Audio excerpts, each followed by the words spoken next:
continuing our look at the rest of the Series 10 figures that I've just recently acquired, we're going to go with Power Girl. And I know I said in a previous review of the DC Direct Power Girl figure that I probably wouldn't review the DC Universe Classics one, even if I did get it. But I felt that I should do this anyway, so I lied.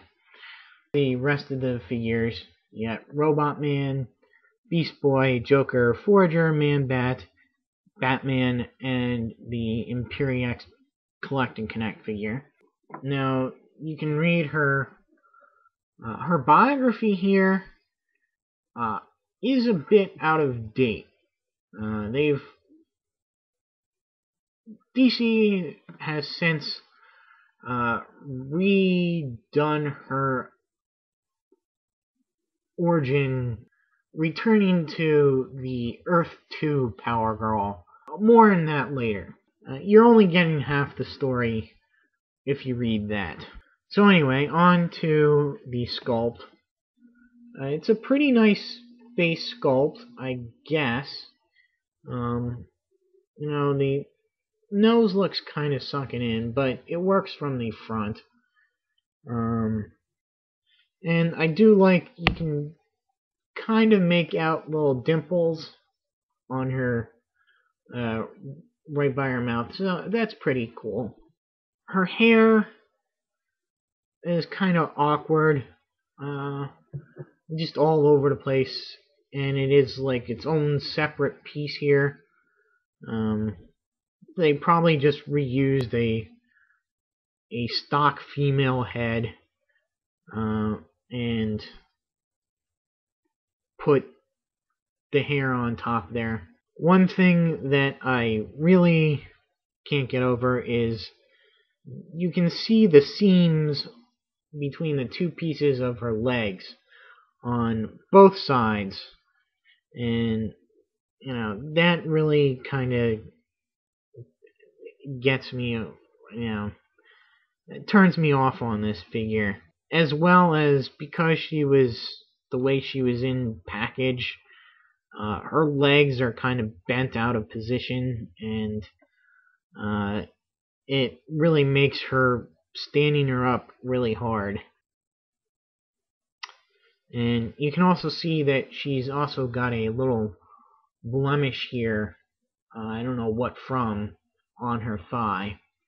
Aside from that, it's all pretty nice, pretty standard, I guess. Well, except for her huge tracts of land, which is the obvious thing about this character. But that said, they do a pretty good job at carrying that off. And her cape is pretty nice. It's quite stiff up here, but you do get some malleability down below here. But for the most part, it's stuck. It's not so bad that it's causes any troubles. Well, except for you just have to fold it back to get this arm to go around all the way like that. I must say, I do like the shading that's on her legs. I don't know if you can pick that up, the subtle differences there. But unfortunately, again, that seams on her legs really ruin that effect. She does not have any accessories. And she comes with the left leg of Imperiex. Articulation on this arm goes all the way around too.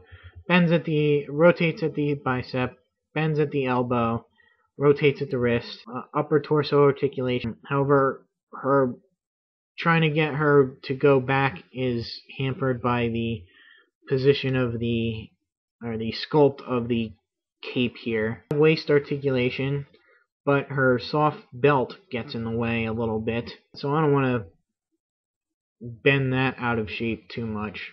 Her legs go out and forward and that's about it. Swivels at the thigh, bends at the knee.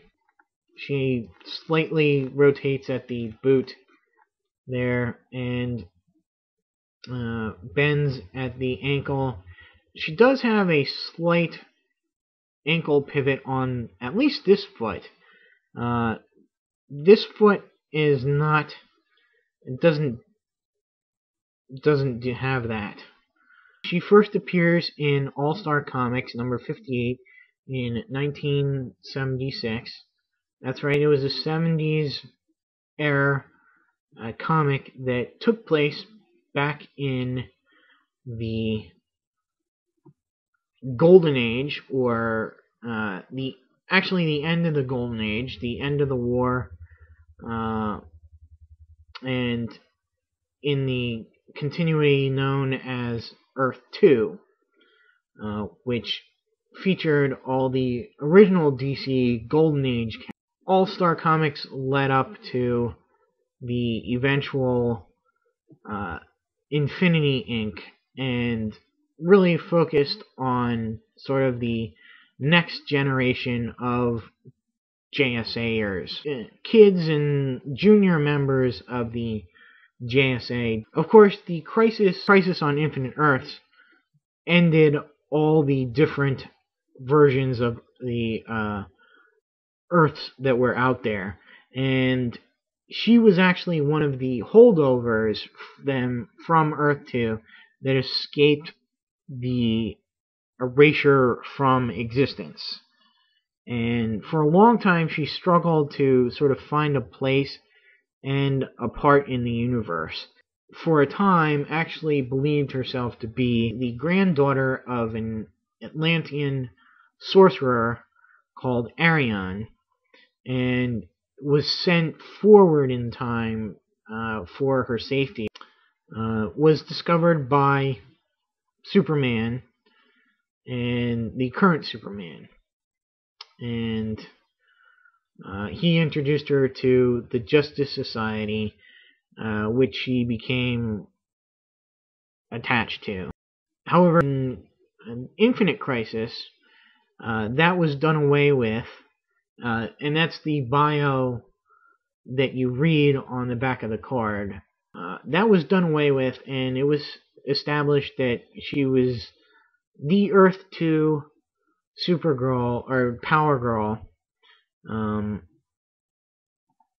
that had survived all this time, and she regained her memories of that time and of Earth 2, where she was raised by Clark Kent and Lois Lane, basically as their daughter. She has a secret identity as Karen Starr, a computer programmer, and that was established in the All-Star Comics, and that continued on to her new origin.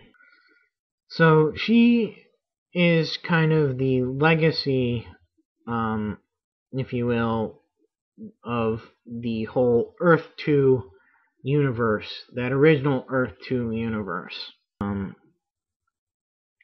So yeah, she's not really my favorite figure, and I really just got her really because when I got her from, she was cheap.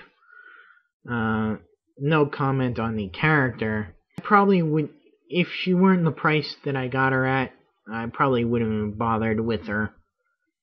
I was gonna keep the DC Direct version of the Power Girl character out with my the rest of my DC Universe figures, but she fits in a little bit better.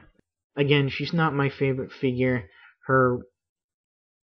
She kind of doesn't stand upright to her, or bent out of shape feet, or foot rather, and she's kind of loose here too, so she's prone to falling over. So anyway, that'll be it for her. And stay tuned for my next review, which will be on the Black Suit Batman. Until then, see ya.